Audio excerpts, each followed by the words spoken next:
अक़वाम मुत्तहिदा general assembly इजलास के मौके पर वज़ीर आज़म की आलमी रहनुमाओं से मुलाकातें। मालदीव के सदर से मुलाकात में तिजारत और सयाहत समेत मुख्तलिफ शोबों में ताउन बढ़ाने के अज़्म का इयादा। 41,000 से ज़ायद फ़लस्तीनियों के कत्लेआम के बाद भी अमरीकी सदर की जानिब से इसराइल की हिमायत।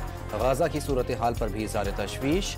मशरिक़ वस्ता में पायदार अमन के लिए 2 रियासती हल ज़रूरी करार। सदर जो बाइडेन का अक़वाम मुत्तहिदा की जनरल असम्बली से खिताब। जैसे हिटलर को इंसानी इत्तेहाद बनाकर रोका गया था, नेतन्याहू और उसके कातिल नेटवर्क को भी वैसे ही रोकना होगा। तुर्किया के सदर ने गाज़ा की सूरत हाल आलमी बरादरी के मुंह पर तमाचा करार दे दी। UN असम्बली से खिताब में गाज़ा को दुनिया का सबसे बड़ा कब्रिस्तान करार दे दिया। इसराइल की लबनान पर गोलाबारी, 558 अफराद शहीद, 1800 से ज़ायद जख्मी। गाज़ा पर भी बमबारी ना रुकी, मजीद 44 फ़लस्तीनी शहीद, 26 जख्मी हो गए। बिलावल भुट्टो ने आईनी विफाकी अदालत जरूरी और मजबूरी करार दे दी। JLA चेयरमैन का सिंध हाई कोर्ट बार से खिताब में हर सूरत आईनी अदालत बनाने का ऐलान।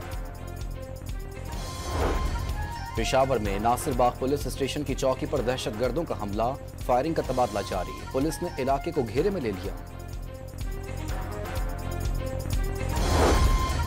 और बिजली और पानी की बंदिश के खिलाफ कराची के इलाका सदर कॉरिडोर 3 पर इलाका मकीनों का एहतजाज, दोनों ट्रैक ट्रैफिक के लिए बंद कर दिए।